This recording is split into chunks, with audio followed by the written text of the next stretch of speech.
This is one of my favorite books. It's one of my favorite architects. In fact, my third favorite.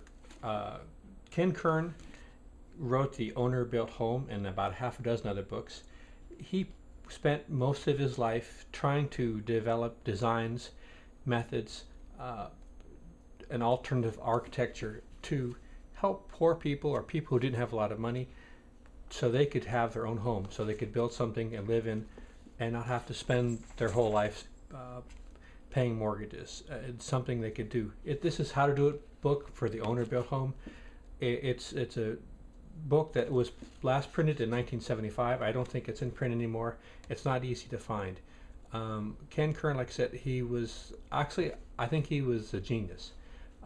This is one of my favorite books, and let me show you real quick the table of contents. And this book, you could actually sell this as 3 different books because there's so much in it. Each page is full of meat. There's very little fluff.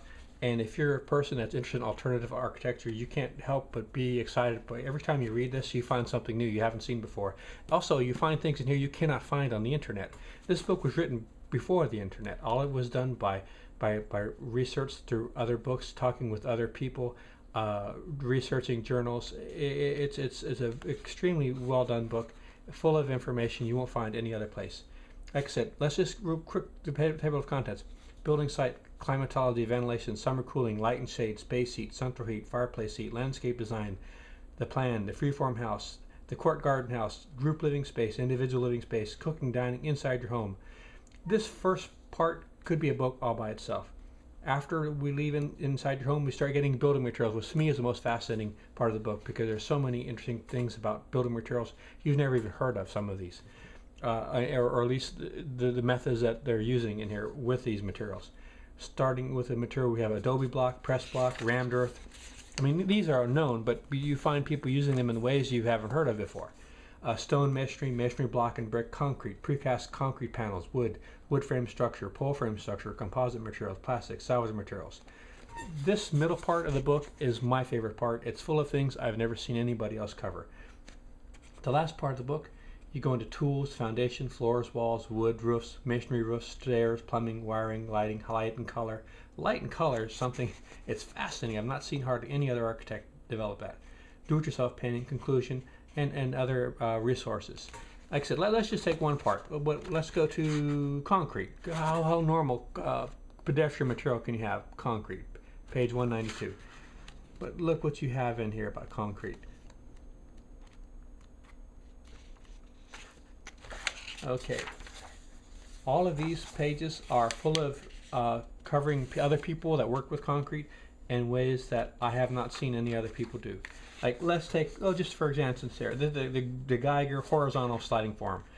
You have a sliding form that you're able to build several hundred square feet of wall a day using a 2-person team, and you have a double wall with the space in between for insulation. You just fill up the concrete and move it down to another section. And then you have the Van Gilder, who had these turnbuckles you could open and release.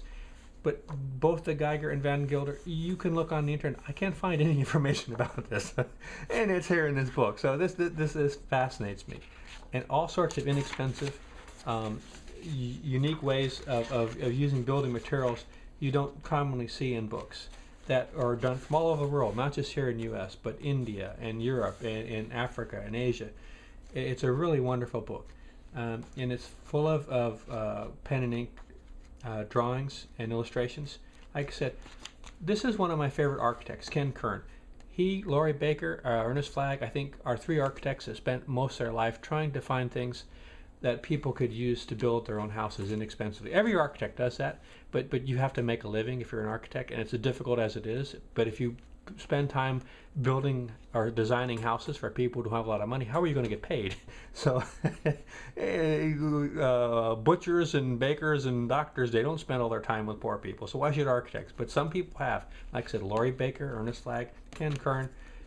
He's unfortunately is a tragic story. Ken Kern, one reason you perhaps don't hear about him, he was building one of his houses during a rainstorm. He went outside and it was half built, it wasn't completed, and he had a earth insulated roof, I think, and it rained a lot, and while he was inside the building, it collapsed on him and it killed him.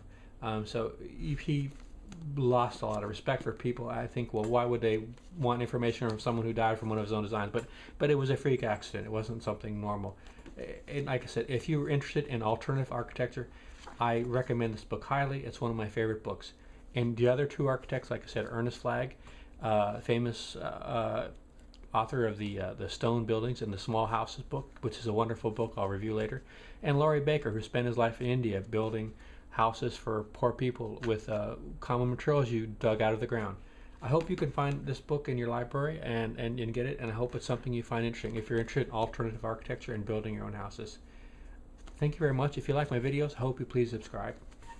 Thanks.